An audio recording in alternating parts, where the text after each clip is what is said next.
Assalamualaikum warahmatullahi wabarakatuh. Baiklah, di sini akan mempresentasikan jurnal tentang upaya penyelamatan orangutan Kalimantan dari kepunahan di Taman Nasional Tanjung Puting. Penulis Rania Rahmawati.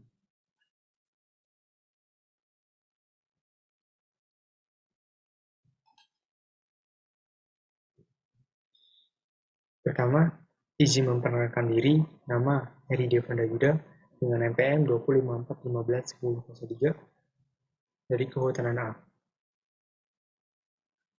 Yang pertama ada pendahuluan. Saat ini orangutan Kalimantan terancam punah. The World Conservation Union atau IUCN 2002 mengkategorikan orangutan Kalimantan sebagai spesies yang hampir punah. Ancaman terbesar kepunahannya yaitu hilangnya habitat alami orangutan akibat konversi hutan menjadi lahan pertanian, perkebunan, pertambangan, maupun perumahan, serta adanya penjualan orangutan secara ilegal. Seluas 1,87 juta hektar hutan Indonesia hilang setiap tahun akibat perluasan sektor perkebunan yang menghancurkan hutan alam, sehingga hilangnya habitat orangutan dan merosotnya pula jumlahnya.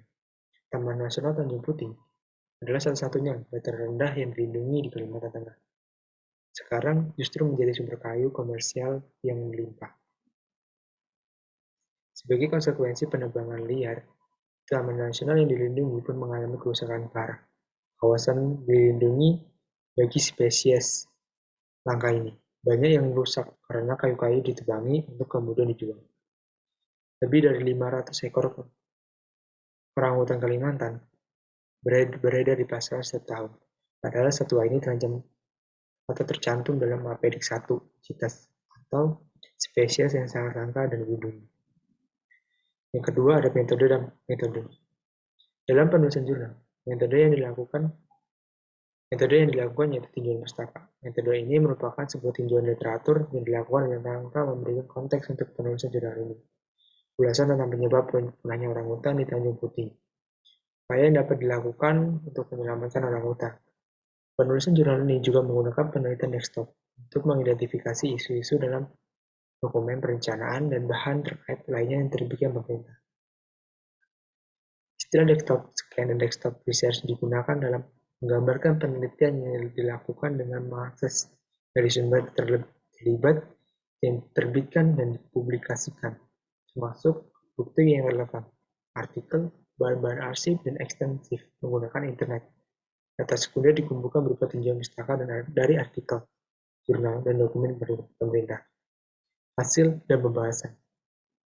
Penyebab punahnya orangutan di Tanjung Puting. Di Tanjung Puting, sebagaimana di lain tempat, hilangnya spesies tanaman pangan menghancurkan sekunder tumbuhan, jalar, dan pepohonan kecil, dan membuka jalur untuk pengangkutan kayu.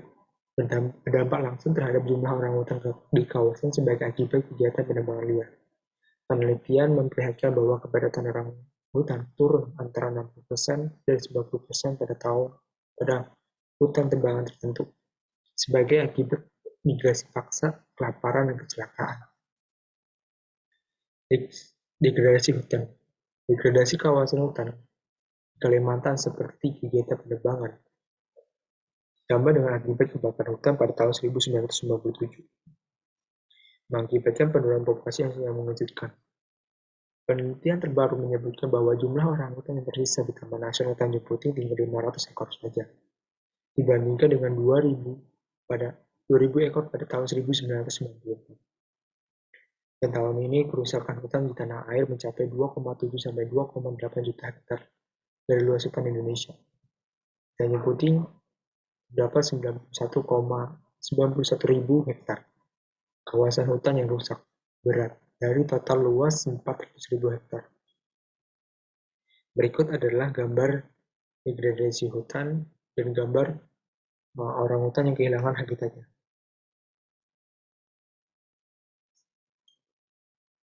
Yang kedua ada penjualan orangutan secara ilegal. Di Indonesia, tingkat penjualan orangutan terbilang cukup tinggi, karena pada umumnya masyarakat tersebut tidak mengetahui atau menganggap bahwa orangutan itu sebagai satwa kebanggaan negara kita. Masyarakat sadar akan pentingnya pelestarian orangutan sangat sedikit. Lebih dari 500 ekor orangutan Kalimantan atau Pungut Peying Mayus beredar di pasaran setiap tahun. Padahal satwa ini tercantum dalam Apedik 1 CITES atau spesies yang sangat langka dan dilindungi. Jika kondisi tersebut tidak diperbaiki, dalam 50 tahun ke depan, orangutan Kalimantan akan punah.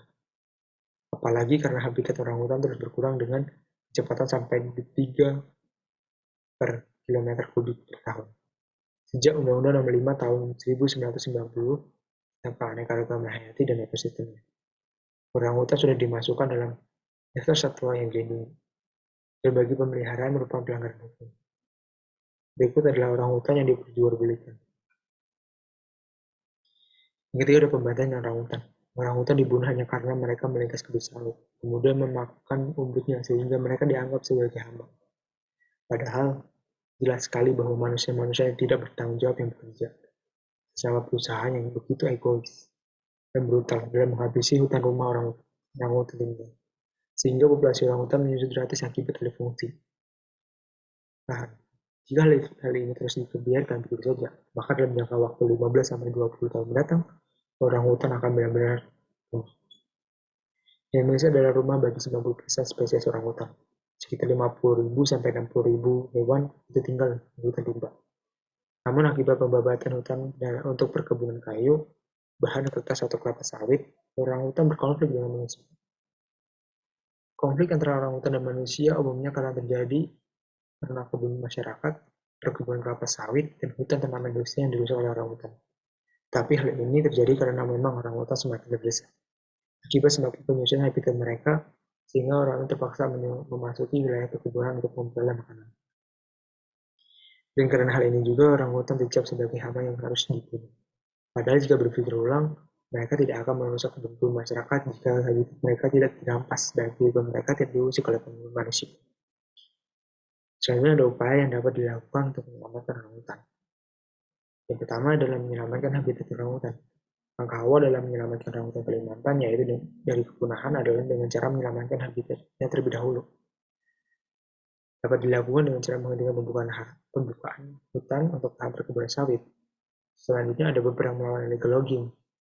Misalnya ada reboisasi dan menggalakkan gerakan tanaman 1000 pohon. Mustahil jika melestarikan orangutan tanpa melestarikan habitatnya. Orangutan adalah satwa liar yang lebih suka hidup di alam bebas daripada di penangkaran atau di kebun binatang. Kedua ada memberikan seruan terhadap masyarakat. Menggalakkan kampanye orangutan di berbagai daerah di Kalimantan, baik perkotaan maupun pedesaan. Misalnya mengadakan seminar tentang orangutan, sosialisasi, memberikan pendidikan langsung tentang konservasi terhadap masyarakat, khususnya di Kalimantan, menyebarkan poster-poster dan slogan tentang penyelamatan orangutan Kalimantan dari kepunahan, memberikan seruan agar tidak membuka lahan perkebunan di kawasan konservasi, dan lain-lain. Ketiga, ada peningkatan kualitas dan kuantitas orangutan Kalimantan. Di samping memberikan habitat orangutan Kalimantan, menumbuhkan kesadaran pada masyarakat, kita juga harus melakukan penelitian terhadap orangutan, seperti cara pengobatan, tingkah laku, dan kebiasaan sehari-hari orang hutan, seperti perilaku makan, tidur, growing, kawin, perilaku material, dan banyak lagi. Hal ini penting agar kita tidak salah dalam mengambil tindakan dalam penangkaran dan konservasi. Selain itu, meningkatkan kualitas dan kuantitas orangutan Kalimantan dapat dilakukan dengan cara penangkaran dan rehabilitasi. Berikut adalah gambar konservasi Taman Nasional Tanjung Puting.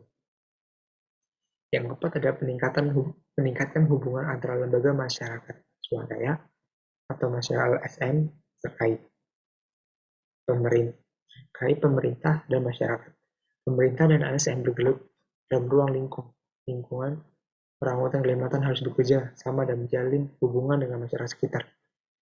Kita memberikan pendidikan atau pelatihan keterampilan kepada masyarakat agar masyarakat tersebut dapat mencukupi kebutuhan ekonominya. Sebab umumnya masyarakat yang melakukan penangkapan dan penjualan orangutan serta penambahan hutan di daerah konservasi dimotivasi dari faktor ekonomi.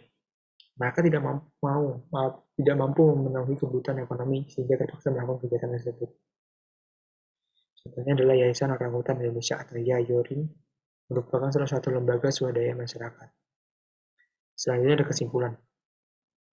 Untuk menanggulangi keterlancaran punah orangutan Kalimantan dilakukan rehabilitasi orangutan dengan tujuan untuk menambah populasi serta meningkatkan kualitas hidup orangutan. Selain itu, melalui upaya rehabilitasi orangutan, upaya pembuatan kebijakan-kebijakan untuk menjaga kelestarian orangutan Kalimantan itu juga dibuat. Upaya-upaya nyata seperti inventarisasi orangutan Kalimantan serta berkala juga terus diupayakan untuk dilakukan menjaga dan mengetahui langkah-langkah yang harus dilakukan dalam pengelolaan orangutan Kalimantan agar mencapai kelestarian. Serta upaya-upaya nyata seperti inventarisasi orangutan Kalimantan secara berkala juga harus diupayakan untuk dilakukan untuk menjaga dan mengetahui langkah-langkah yang harus dilakukan dalam mengelola orangutan Kalimantan agar mencapai kelestarian. Berikut adalah daftar pustaka di jurnal ini. Mungkin tadi sekian presentasi dari saya. Apabila dalam presentasi saya terdapat kesalahan, saya mohon maaf. Saya akhiri. Wassalamualaikum warahmatullahi wabarakatuh.